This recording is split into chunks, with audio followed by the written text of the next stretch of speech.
ప్రభునందు ప్రియమైన వార్లరా, బైబిల్ మహిమ అనే ఈ కార్యక్రమం ద్వారా మీ అందరికీ దేవుని వాక్యాన్ని అందించడానికి కృపను చూపినటువంటి దేవునిని స్తుతించుచూ ఉన్నాము.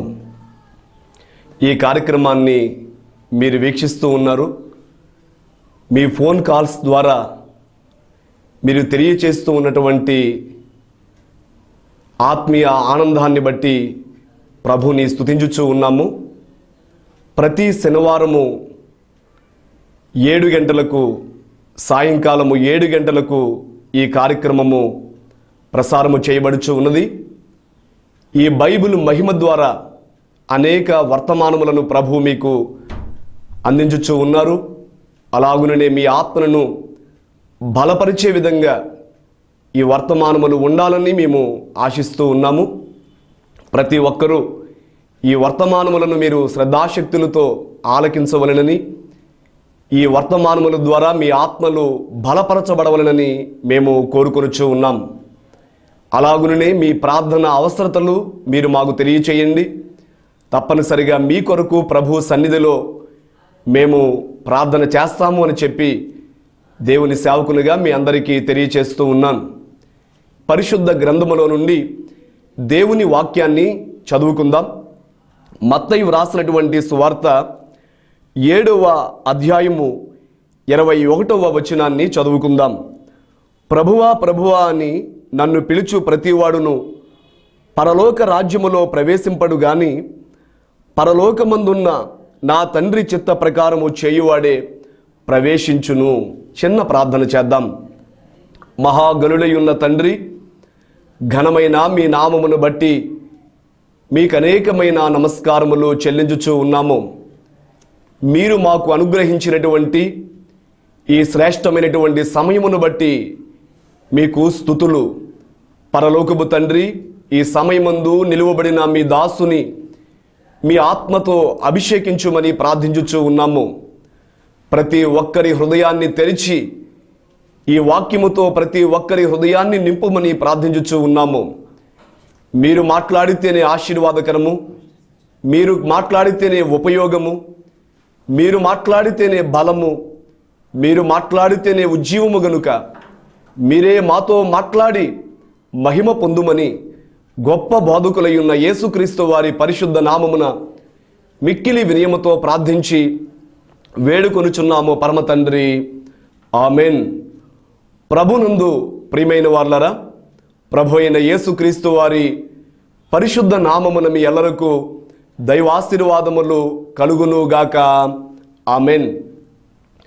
బైబిల్ గ్రంథములో ప్రధానమైనటువంటి వ్యక్తిగా యేసుక్రీస్తు ప్రభు వారిని మనము చూస్తూ ఉన్నాం. సర్వ మానవుల రక్షణార్థమై మానవునిగా ఈ భూలోకములోనికి వచ్చి 33.5 సంవత్సరములు ఈ భూమి మీద మానవునిగా యేసుక్రీస్తు ప్రభువారు జీవించి ఉన్నారు. 3.5 సంవత్సరములు అద్భుతమైనటువంటి సేవను యేసుక్రీస్తు ప్రభువారు ఈ లోకమందు జరిగించి ఉన్నారు. ఆయన సేవలో ప్రాముఖ్యంగా 3 అంశములను ప్రధానంగా మనము చూస్తూ ఉన్నాం. ఒకటి ప్రార్థన, రెండవది అద్భుతమైనటువంటి బోధలు, మూడవది సూచక క్రియలు.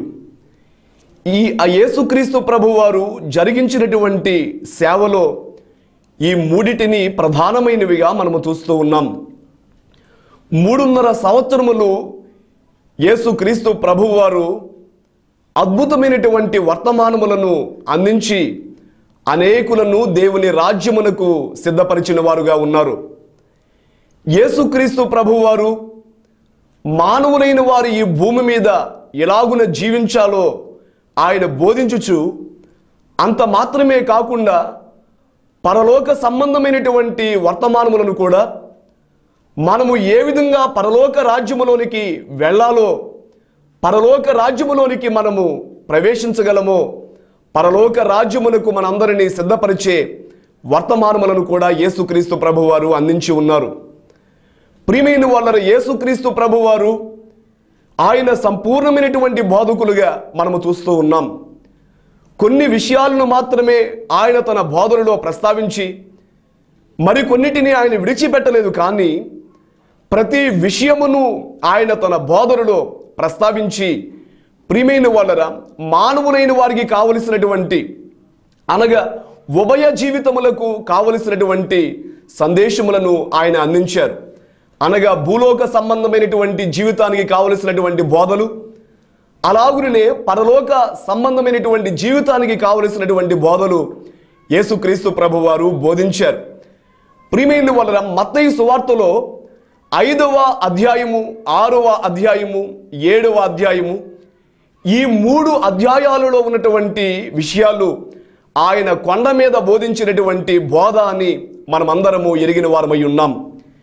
ప్రియమైన వాళ్ళ ఈ కొండ ప్రసంగానికి, ఈ కొండ మీద యేసుక్రీస్తు ప్రభువారు బోధించినటువంటి బోధలకు ఎంతో ప్రాముఖ్యత ఉన్నది అనేటువంటి విషయాన్ని మనము గ్రహించవలసిన వారమై ఉన్నాం.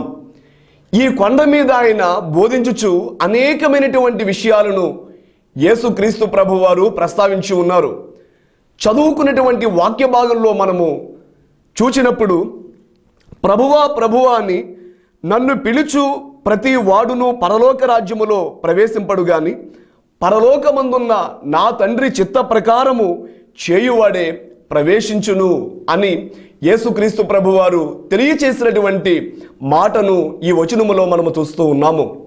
ప్రియమైన వాళ్ళరా, ప్రభువా ప్రభువా అని నన్ను పిలుచు ప్రతివాడు పరలోక రాజ్యంలో ప్రవేశింపడు, కానీ నా తండ్రి చిత్త ప్రకారము చేయువాడే పరలోక రాజ్యములోనికి ప్రవేశిస్తారు అని యేసుక్రీస్తు ప్రభువారు తెలియపరిచారు. ప్రియమైన వాళ్ళరా, మన జీవితంలో ఏదైనా ఒక సమస్య రాగానే, ఒక శోధన రాగానే, ఒక వ్యాధి రాగానే, ఒక కష్టము రాగానే వెంటనే ప్రభువా అని మనము ఆయనను పిలుచుచూ ఉన్నాం. దేవా అని ఆయనను మనము పిలుచుచూ ఉన్నాం. దేవాని పిలవగానే, ప్రభువాని పిలవగానే మన పిలుపును వెంటనే ఆయన స్వీకరించి మనము ఏ విషయములో ఆయనను అడుగుచూ ఉన్నామో, ప్రార్థించుచూ ఉన్నామో, మన సమస్యలు, మన అక్కరలు యేసుక్రీస్తు ప్రభువారు తీర్చుచూ ఉన్నట్లుగా మనమందరము ఎరిగిన వారమై ఉన్నాం.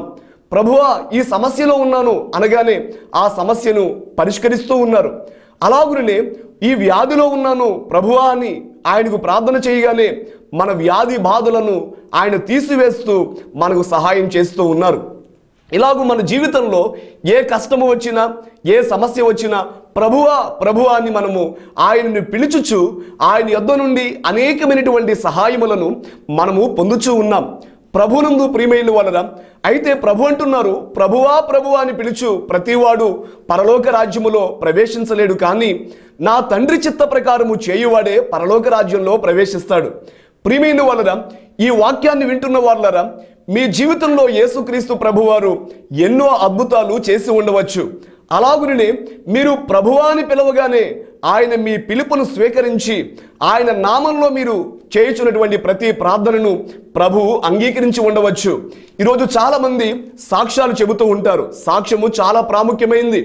ప్రియమైన వాళ్ళరా, నేను ప్రభువాని పిలవగానే నాకు ఉద్యోగాన్ని ఇచ్చారు, ప్రభువాని పిలవగానే నాకు సంతానాన్ని ఇచ్చారు, ప్రభువాని పిలవగానే నాకు ఈ అప్పుల నుండి విడుదల ఇచ్చారు, నాకు ఆరోగ్యాన్ని ఇచ్చారు అని చెప్పి చాలామంది సాక్ష్యాలు తెలియచేస్తూ ఉంటారు. ప్రభు యొద్ద నుండి మనం ఎన్ని ఆశీర్వాదాలైనా కోరుకోవచ్చు, ప్రభు యొద్ద నుండి ఎన్ని సహాయములైనా కోరుకోవచ్చు. ప్రియమైన వాళ్ళ అయితే ప్రభువా ప్రభువా అని పిలుచు ప్రతివాడు పరలోక రాజ్యంలో ప్రవేశించలేడు. చాలామంది భావిస్తూ ఉండవచ్చు, నేను ఉద్యోగం అడగగానే ఉద్యోగాన్ని ఇచ్చారు, స్వస్థత అడగగానే స్వస్థత ఇచ్చారు, అలాగునే సంతానము అడగగానే సంతానాన్ని ఇచ్చారు, ఈ లోకంలో నాకు కావలసినవన్నీ ఇచ్చారు, అలాగే ఆయన పరలోక రాజ్యాన్ని కూడా నాకు ఇస్తారు అని మీలో చాలామంది భావించి ఉండవచ్చు. దేవుని సేవకునిగా మీ అందరికీ జ్ఞాపకం చేస్తూ ఉన్నాను, మీకు ఉద్యోగం ఇచ్చినంత తేలిగ్గా పరలోక రాజ్యాన్ని ఎవరు, స్వస్థత ఇచ్చినంత తేలిగ్గా పరలోక రాజ్యాన్ని ఎవరు, సంతానమునిచ్చినంత తేలిగ్గా ఆయన పరలోక రాజ్యాన్ని ఇవ్వరు. అలాగునే ఈ లోక సంబంధమైనటువంటి వాటిని ఇచ్చినంత తేలికగా ఆయన పరలోక రాజ్యాన్ని మాత్రము ఇవ్వరు అనేటువంటి విషయాన్ని దేవుని సేవకునిగా మీకు తెలియచేస్తూ ఉన్నాను. ఈరోజు చాలా మంది అభిప్రాయపడుతూ ఉన్నారు, నేను ఏదడిగినా ఇస్తూ ఉన్నారు కదా, అలాగే పరలోక రాజ్యాన్ని కూడా ఆయన అనుగ్రహిస్తారు అని. తప్పకుండా ఆయన అనుగ్రహిస్తారు. అయితే నీ జీవితం ఆయన చిత్త ప్రకారంగా ఉండాలి. నీవు ఆయన చిత్తానుసారంగా నీవు జీవించినప్పుడు మాత్రమే పరలోక రాజ్యాన్ని ఆయన నీకు అనుగ్రహిస్తారు అని దేవుని సేవకునిగా నేను మీకు జ్ఞాపకం చేస్తున్నాను. అందుకే ఆ తర్వాత వచనంలో కూడా యేసు ప్రభు వారు అంటున్నారు, 22వ వచనములో మనము చూస్తే, ఆ దినమందు అనేకులు నన్ను చూచి ప్రభువా ప్రభువా మేము మీ నామమున ప్రవచింపలేదా, నీ నామమున దెయ్యములను వెళ్ళగొట్టలేదా, నీ నామమున అనేకమైన అద్భుతములు చేయలేదా అని చెప్పుదురు. అప్పుడు నేను మిమ్మును ఎన్నడూనూ ఎరుగను, అక్రమము చేయువారులరా నా యొద్ద నుండి పొండని వారితో చెప్పుదును అన్నారు. కేవలము అద్భుతాలు పొందిన వారు మాత్రమే కాదు, అద్భుతాలు చేసిన వారు కూడా దైవ చిత్తానుసారంగా జీవించకపోతే వారు కూడా పరలోక రాజ్యానికి వెళ్ళలేరు అనేటువంటి విషయాన్ని దేవుని సేవకునిగా మీకు జ్ఞాపకం చేస్తూ ఉన్నాను. అద్భుతాలు పొందినవారు, అద్భుతాలు చేసిన వారు దైవ చిత్తానుసారంగా జీవించాలి. పరలోకము యొక్క తండ్రి చిత్తాన్ని వారు జరిగించినప్పుడు మాత్రమే ప్రియమైన వాళ్ళ పరలోక రాజ్యానికి వెళ్ళగలరు.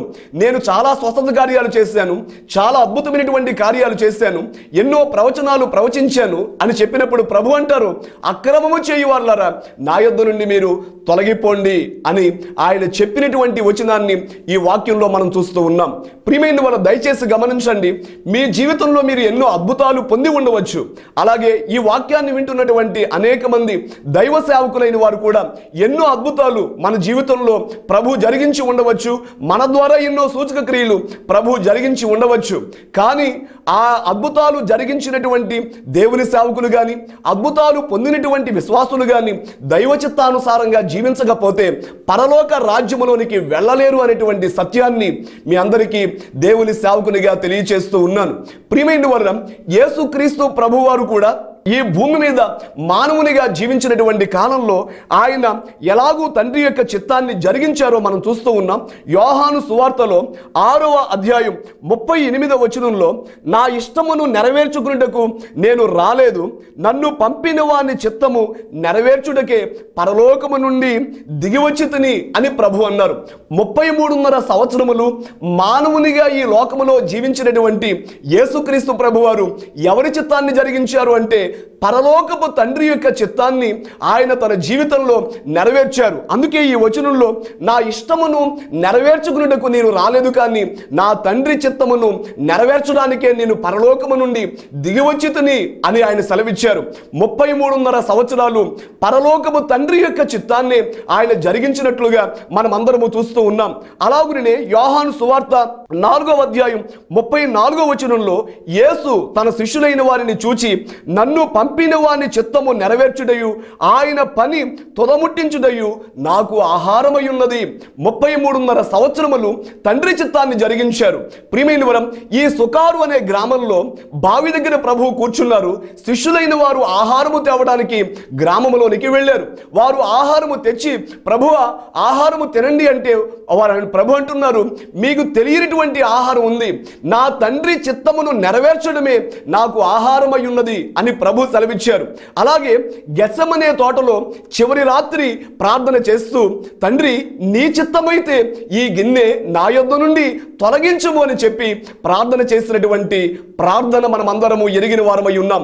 33.5 సంవత్సరములు మానవునిగా జీవించినటువంటి యేసుక్రీస్తు ప్రభువారు పరలోకపు తండ్రి యొక్క చిత్తాన్ని మాత్రమే ఆయన తన జీవితంలో నెరవేర్చి మనకు మాదిరి చూపించారు అనేటువంటి విషయాన్ని దేవుని సేవకునిగా నేను మీకు జ్ఞాపకం చేస్తూ ఉన్నాను. ఈ వాక్యాన్ని వింటున్న వాళ్ళారా, మీ జీవితాలు దైవ చిత్తానుసారంగా ఉన్నాయా? మీ ప్రవర్తన దైవ చిత్తానుసారంగా ఉందా? ఈనాడు అనేకులు దేవునిని ఆరాధిస్తూ మందిరానికి వచ్చుచూ కూడా దేవుని యొక్క చిత్తానుసారంగా అనేక మంది జీవించలేకపోవచ్చు ఉన్నారు. దేవుని చిత్తాన్ని జరిగించలేకపోవచ్చు ఉన్నారు. దేవుని యొక్క ఇష్టాన్ని అనేక మంది జరిగించలేకపోవడాన్ని మనం చూస్తున్నాం. నీ జీవితంలో ఎన్ని అద్భుతాలైనా యేసుక్రీస్తు ప్రభువారు చేసి ఉండవచ్చు, ఎన్ని ఆశీర్వాదాలైనా నీ జీవితంలో నీవు పొంది ఉండవచ్చు, కానీ దేవుని చిత్తానుసారంగా నీవు జీవించకపోతే పరలోక రాజ్యములోనికి మాత్రము నీవు ప్రవేశించలేవు అని, దైవ చిత్తానుసారంగా నీ జీవితము ఉండకపోతే పరలోక రాజ్యములో నీకు స్థానము లేదు అనేటువంటి విషయాన్ని ఈ సమయంలో మీకు జ్ఞాపకం చేస్తూ ఉన్నాను. అందుకనే మన జీవితాలు, మన ప్రవర్తన, మన యొక్క క్రియలు, మన జీవిత విధానము, మనం ఎంచుకున్నటువంటి మార్గాలు అన్నీ కూడా దైవ చిత్తానుసారముగా ఉండాలి అనేటువంటి విషయాన్ని దేవుని యొక్క సేవకునిగా మీకు తెలియచేస్తూ ఉన్నాను. ప్రియమైన వల్ల మన జీవితంలో దేవుని యొక్క చిత్తము జరిగించుట చాలా ప్రాముఖ్యమైనటువంటి అంశము అని దేవుని సేవకునిగా మీ అందరికీ తెలియచేస్తూ ఉన్నాను. ఈరోజు చాలా మంది నేను దేవుని చిత్తానుసారంగా జీవించుచున్నాను అనుకుంటున్నారు, కానీ వారి జీవితాలు దైవ చిత్తానుసారంగా ఉండడం లేదు అనేటువంటి విషయాన్ని దేవుని సేవకునిగా మీకు తెలియచేస్తూ ఉన్నాను. మన జీవితంలో చేసే ప్రతి కార్యము కూడా దైవ చిత్తానుసారంగా ఉండాలి. నీ జీవితంలో దేవుని యొక్క చిత్తము నెరవేర్చబడాలి, దేవుని యొక్క ఇష్టము నెరవేర్చబడాలి, దేవుని యొక్క సంకల్పము నెరవేర్చబడాలి. దైవజనులు దేవదాసయ్య గారు ఆయన ఒక కీర్తనలో వ్రాస్తూ, నీదు చిత్తమందు నాకు నిజ విశ్రాంతి కలుగుగా, చేదుగా ఉన్నప్పటికీ శ్రేష్టమైనది అదియేగా అని ఆయన వ్రాశారు. ప్రియమైన వల్ల దేవుని చిత్తం కొన్ని పర్యాయాలు మనకు చేదుగా ఉన్నప్పటికీ, బాధగా ఉన్నప్పటికీ కూడా దేవుని యొక్క చిత్తము మనకు శ్రేష్టమైనది, దేవుని యొక్క చిత్తము మనకు ఆశీర్వాదకరమైనది, దేవుని యొక్క చిత్తము మనకు ప్రయోజనకరమైనది అనేటువంటి విషయాన్ని దేవుని సేవకునిగా జ్ఞాపకం చేస్తూ ఉన్నాను. అందుకే దేవుని చిత్తానుసారంగా మన జీవితాలు ఉండాలి. ప్రియమైన వల్ల అసలు దేవుని చిత్తం ఏమిటి? మీరు దేవుని చిత్తాన్ని తెలుసుకోవాలని మీరు ఆశిస్తే బైబిల్ గ్రంథాన్ని బాగా చదవాలి. బైబిల్ గ్రంథములో దేవుని యొక్క చిత్తము, దేవుని యొక్క సంకల్పము, దేవుని యొక్క ఉద్దేశము మనకు గ్రాహ్యమవుతూ ఉన్నాయి. దేవుని యొక్క వాక్యాన్ని ఎవరైతే బాగా ధ్యానం చేస్తారో దేవుని యొక్క చిత్తాన్ని గ్రహించి దేవుని యొక్క చిత్తానుసారంగా వారి జీవితాలు జీవించగలరు. ప్రియమైన వాళ్ళు చూడండి, బైబిల్ గ్రంథంలో మనము చూస్తే దెస్సలోనికీయులకు రాసినటువంటి మొదటి పత్రిక 4వ అధ్యాయం 3వ వచనంలో దేవుని చిత్తాన్ని మనము చూస్తూ ఉన్నాం. మీరు పరిశుద్ధులగుటయే అనగా మీరు జారత్వమునకు దూరముగా ఉండుటయే దేవుని చిత్తం. దేవుని చిత్తం ఏమిటి? దేవుని చిత్తాన్ని మనము వాక్యములో చూడగలుగుతూ ఉన్నాం. దేవుని చిత్తం ఏమిటి అంటే ఈ వచనములో మీరు పరిశుద్ధులగుటయే అనగా మీరు జారత్వమునకు దూరముగా ఉండుటయే దేవుని చిత్తము. దేవుని చిత్తం ఏమిటి? నువ్వు పరిశుద్ధురాలుగా జీవించాలి, నీ జీవితంలో పరిశుద్ధత ఉండాలి, నీ ప్రవర్తనలో పరిశుద్ధత ఉండాలి, నీ జీవిత విధానం అంతటిలో కూడా పరిశుద్ధత దేవునికి కనబడవలసి ఉన్నది అనే విషయాన్ని దేవుని సేవకునిగా మీకు తెలియచేస్తూ ఉన్నాను. ఈనాడు ఎక్కడ చూచినా పాపమే, ఎక్కడ చూచినా అతిక్రమమే, ఎక్కడ చూచినా అక్రమమే. పాపము లేనిటువంటి చోటు ఈ భూమి మీద ఎక్కడా కూడా కనబడడం లేదు. కాబట్టి ప్రియమైన వల్ల ఈనాడు దేవునిని ఆరాధిస్తూ కూడా అనేక మంది పాపంలో జీవిస్తూ ఉన్నారు. దేవునిని ఆరాధిస్తూ అలాగే మందిరానికి వెళుతూ పాపంలో కూడా జీవిస్తూ ఉన్నారు. ఈ సమయంలో దేవుని సేవకునిగా మీ అందరికీ చెప్పేది, నువ్వు పాపంలో ఉండి దేవునిని ఆరాధిస్తే నీ ఆరాధన దేవునికి అవసరం లేదు. నువ్వు పాపంలో ఉండి ప్రార్థన చేస్తే నీ ప్రార్థన దేవునికి అవసరం లేదు. నువ్వు పాపంలో ఉండి దేవునిని స్తుతిస్తే ఆ స్తుతి దేవునికి అవసరం లేదు. నువ్వు పాపంలో ఉండి దేవుని సేవ చేస్తే ఆ సేవ ద్వారా దేవునికి మహిమ లేదు అనేటువంటి విషయాన్ని దేవుని సేవకునిగా తెలియచేస్తూ ఉన్నాను. అందుకనే ఈ వచనములో మనము చూస్తే మీరు పరిశుద్ధులగుటయే అనగా మీరు జారత్వమునకు దూరముగా ఉండుటే దేవుని చిత్తం. మనం పరిశుద్ధులుగా జీవించడమే దేవుని చిత్తం. ప్రియమైన వల్ల ప్రతి పాపమునకు దూరముగా పారిపోవడమే. ఆనాడు యోసేపు ఎలాగైతే పొతీఫరు భార్య కౌగిలిలో నుండి పారిపోయాడో, ఆ శోధన నుండి ఆ పాపము నుండి దూరముగా పారిపోయాడో, అలాగునే మనము కూడా పాపానికి దూరంగా ఉండవలసిన వారమై ఉన్నాం. ప్రతి అపవిత్రతకు దూరముగా ఉండవలసిన వారమై ఉండాలి అని దేవుని యొక్క సేవకునిగా నేను మీకు జ్ఞాపకం చేస్తున్నాను. అందుకే యోహాను వ్రాసినటువంటి మొదటి పత్రిక 2వ అధ్యాయం 17వ వచనములో లోకమును దాని ఆశయు గతించిపోవచున్నవి గాని దేవుని చిత్తమును జరిగించువాడు నిరంతరము నిలుచును. దేవుని చిత్తాన్ని జరిగించేవాడు నిరంతరము నిలిచేవాడుగా ఉంటాడు. అతడు దేనికి పడిపోడు, ఓడిపోడు. దేవుడు ఆ వ్యక్తిని స్థిరమైనటువంటి స్థితిలో నిలువబెడతారు అనేటువంటి విషయాన్ని యోహాను భక్తుడు మనకు తెలియచేస్తూ ఉన్నాడు. దేవుని చిత్తము మనం పరిశుద్ధులుగా ఉండడమే దేవుని చిత్తం. అందుకనే దేవుని వాక్యాన్ని వింటున్న వాళ్ళారా, మీ సమస్త ప్రవర్తనలో కూడా మీరు పరిశుద్ధతను కలిగి ఉండాలని, ప్రతి పాపానికి దూరంగా పారిపోవటం ద్వారా దేవుని చిత్తాన్ని మీరు జరిగిస్తూ ఉన్నారనేటువంటి విషయాన్ని దేవుని యొక్క సేవకునిగా నేను మీకు తెలియచేస్తూ ఉన్నాను. ఈ వాక్యాన్ని వింటున్న వాళ్ళారా, నీ జీవితంలో పరిశుద్ధత ఉందా? నీ ప్రవర్తనలో పరిశుద్ధత ఉందా? నీ క్రియలలో పరిశుద్ధత ఉందా? నీ జీవితంలో పరిశుద్ధంగా జీవించగలుగుతున్నావా? పరిశుద్ధంగా జీవించి నీవు దేవుని చిత్తాన్ని జరిగించడం ద్వారా నువ్వు పరలోక రాజ్యములోనికి ప్రవేశించగలవు అనేటువంటి విషయాన్ని దేవుని యొక్క సేవకునిగా మీకు తెలియచేస్తున్నాను. ఇక రెండవదిగా దెస్సలోనికీయులకు రాసినటువంటి మొదటి పత్రిక 5వ అధ్యాయం 16వ వచనం నుండి మనం చూస్తే, ప్రతి విషయమునందును కృతజ్ఞతాస్తుతులు చెల్లించుడి, ఇలాగూ చేయుట యేసుక్రీస్తునందు మీ విషయములో దేవుని చిత్తము. ప్రియమైన వాళ్ళరా, ఒకటి పరిశుద్ధులుగా ఉండుట దేవుని చిత్తము, అలాగునే ప్రతి విషయమునందును కృతజ్ఞతాస్తుతులు చెల్లించుడి, ఇలాగూ చేయుట యేసుక్రీస్తునందు మీ విషయములో దేవుని చిత్తము అనేటువంటి మాట ఇక్కడ మనం చూస్తూ ఉన్నాం. మనం దేవుని చిత్తాన్ని జరిగించాలి. పరిశుద్ధులుగా ఉండటం ద్వారా దేవుని చిత్తాన్ని మనం జరిగించగలం. అలాగే రెండవదిగా ప్రతి విషయమునందును కృతజ్ఞతాస్తుతులు చెల్లించుడి, ఇలాగూ చేయుట యేసుక్రీస్తు నందు మీ విషయములో దేవుని చిత్తము. ప్రతి విషయమునందు కృతజ్ఞతాస్తుతులు చెల్లించాలి. మనందరం కూడా స్తుతి చేస్తూ ఉంటాం. దైవజనులు స్తుతి స్థితిని మారుస్తుంది అన్నారు. స్తుతి స్థితిని మారుస్తుంది. స్తుతి చాలా ప్రధానమైంది. ప్రార్థన కంటే కూడా స్తుతి గొప్పదిగా మనకు కనబడుచు ఉన్నది. ప్రియమైన వాళ్ళ, ప్రతి విషయమునందును కూడా కృతజ్ఞతాస్తుతులు మనము చెల్లించాలి. మనకున్నటువంటి వాడుక ఏమిటి? అద్భుతాలు యేసుక్రీస్తు వారు చేసినప్పుడు స్తుతి చేస్తూ ఉంటాం, ఉపకారాలు చేసినప్పుడు స్తుతి చేస్తూ ఉంటాం. అయితే బైబిల్ గ్రంథంలో మనము చూస్తే అనేక మంది భక్తులు అద్భుతాలు చేసినా చెయ్యకపోయినా దేవునిని స్తుతించినట్లుగా మనం చూస్తూ ఉన్నాం. స్తుతించిన వారిలో 3 భాగాలు వారు మనకు కనబడుచు ఉన్నారు. ఒకటి, దేవుడు అద్భుతాలు చేసినప్పుడు స్తుతించేవారు ఒకటి. అలాగే రెండవదిగా, అద్భుతాలు చేసినా చెయ్యకపోయినా కొంతమంది భక్తులు దేవునిని స్తుతించారు. అలాగునే ఎన్ని అద్భుతాలు పొందినా స్తుతించని వారు కూడా బైబిల్ గ్రంథంలో కనబడుచు ఉన్నారు. ప్రతి అద్భుతమునందు మీరు దేవునిని స్తుతించండి. ప్రతి ఉపకారాన్ని బట్టి దేవునిని స్తుతించండి. అంతకంటే ముఖ్యంగా అన్ని విషయాలలో మీరు దేవునిని స్తుతించాలి. అనగా మీరు చేసినటువంటి ప్రార్థన నెరవేరినా నెరవేరకపోయినా ప్రభుని స్తుతించండి. మీరు అడిగింది ఆయన ఇచ్చినా ఇవ్వకపోయినా ప్రభుని స్తుతించండి.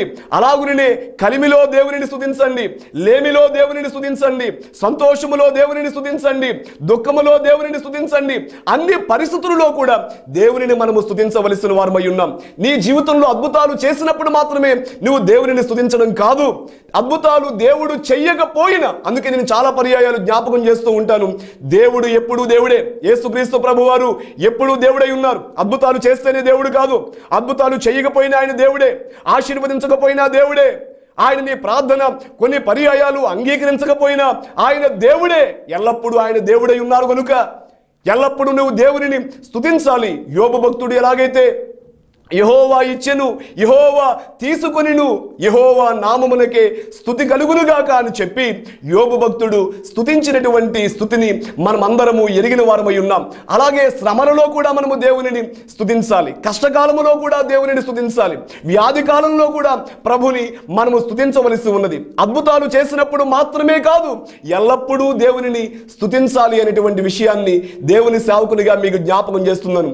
అందుకే వచనంలో పౌలు గారు తెలియచేస్తూ, ప్రతి విషయమునందును కృతజ్ఞతాస్తుతులు చెల్లించుడి, ఇలాగూ చేయుట యేసుక్రీస్తునందు మీ విషయములో దేవుని చిత్తము. ప్రతి విషయమునందు మనము స్తుతి చేయవలసిన వారమై ఉన్నాం. అలాగూ చేయుట ఎవరి చిత్తము అనగా దేవుని చిత్తం. అనగా ప్రతి పరిస్థితుల్లో కూడా నువ్వు సంతోషంగా ఉన్నప్పుడు, బాధగా ఉన్నప్పుడు, అన్ని పరిస్థితులలో కూడా దేవునిని స్తుతించాలి అని దేవుని యొక్క సేవకునిగా నేను మీకు తెలియజేస్తూ ఉన్నాను. అలాగే మూడవదిగా మనము చూస్తే యోహాను సువార్త 6వ అధ్యాయం 40వ వచనములో మనము చూస్తే, కుమారుని చూచి ఆయన యందు విశ్వాసముంచు ప్రతివాడును నిత్య జీవము పొందుటయే నా తండ్రి చిత్తము అని ప్రభువు తెలియచేస్తూ ఉన్నారు. తండ్రి చిత్తము ఏది? నీవు నిత్య జీవాన్ని పొందడమే తండ్రి యొక్క చిత్తం. అనగా ప్రియమైన వల్ల పరలోక రాజ్యములోనికి ప్రవేశించడమే తండ్రి యొక్క చిత్తము అని మనము గ్రహించవలసిన వారమై ఉన్నాం. నశించడం దేవుని చిత్తం కాదు. అలాగునే పరలోకమునకు వెళ్ళడమే, ఆ నిత్య జీవాన్ని మనం అందరము పొందడమే దేవుని యొక్క చిత్తం. దేవుని యొక్క చిత్తాన్ని గ్రహించుచూ ఉన్నావా? దేవుని యొక్క చిత్తము నువ్వు పరిశుద్ధురాలుగా జీవించాలి, నువ్వు పరిశుద్ధుడిగా జీవించాలి. దేవుని యొక్క చిత్తము అన్ని విషయాలలో, అన్ని పరిస్థితులలో నీవు దేవునిని స్తుతించినటువంటి అనుభవాన్ని కలిగి ఉండాలి. అది దేవుని చిత్తం. అలాగునే ప్రియమైన వల్ల నిత్య జీవము పొందడమే ఆ పరలోకము యొక్క తండ్రి చిత్తము అనేటువంటి విషయాన్ని మనము గ్రహించవలసిన వారమై ఉన్నాం. పరలోక రాజ్యములోనికి వెళ్ళాలి. మన పౌరస్థితి పరలోకమందు ఉన్నది, మన యొక్క గమ్యం పరలోకములో ఉన్నది. అందుకనే పరలోక సంబంధమైనటువంటి నిరీక్షణ కలిగిన వారముగా మనం అందరము ఉండాలి అని దేవుని యొక్క సేవకునిగా నేను మీకు జ్ఞాపకం చేస్తూ ఉన్నాను. ప్రియమైన పాత నిబంధన భక్తులు ఎలాగైతే చూడండి, హెబ్రీయులకు రాసినటువంటి పత్రికలో మనం చూస్తే 11వ అధ్యాయం 13వ వచనంలో, వీరందరూ ఆ వాగ్దానముల ఫలము అనుభవింపకపోయినను దూరము నుండి చూచి వందనము చేసి తాము భూమి మీద పరదేశులమును యాత్రికులమునై ఉన్నామని ఒప్పుకొని విశ్వాసము గలవారై మృతి పొందిరి. పాత నిబంధన భక్తులైన వారు ఈ భూమి మీద ఎలాగున జీవించారు అంటే, తాము భూమి మీద పరదేశులమును యాత్రికులమునై ఉన్నామని ఒప్పుకున్నారు అని చెప్పి ఈ వచనంలో మనం చూస్తూ ఉన్నాం. ప్రభునందు ప్రియమైన వలన పాత నిబంధన భక్తులు ఎలాగైతే మేము పరదేశులము, మేము యాత్రికులము అని వారు ఈ భూమి మీద జీవించారు. అందుకనే ఆ తర్వాత వచనాలలో మనము చూస్తే 16వ వచనంలో, అయితే వారు మరి శ్రేష్టమైన దేశమును అనగా పరలోక సంబంధమైన దేశమును కోరుచూ ఉన్నారు. భూమి మీద జీవించి పరలోక సంబంధమైనటువంటి దేశాన్ని కోరుకున్నారు. నీవు కూడా ఈ భూమి మీద జీవిస్తూ ఉన్నావు, మంచిదే. నువ్వు ఏ పని చేస్తూ ఉన్నా నీ నిరీక్షణ పరలోకమై ఉండాలి. పరలోకమును చేరేటటువంటి దైవ చిత్తాన్ని మన జీవితంలో మనం జరిగించాలి అనేటువంటి విషయాన్ని దేవుని సేవకునిగా మీ అందరికీ తెలియచేస్తూ ఉన్నాను.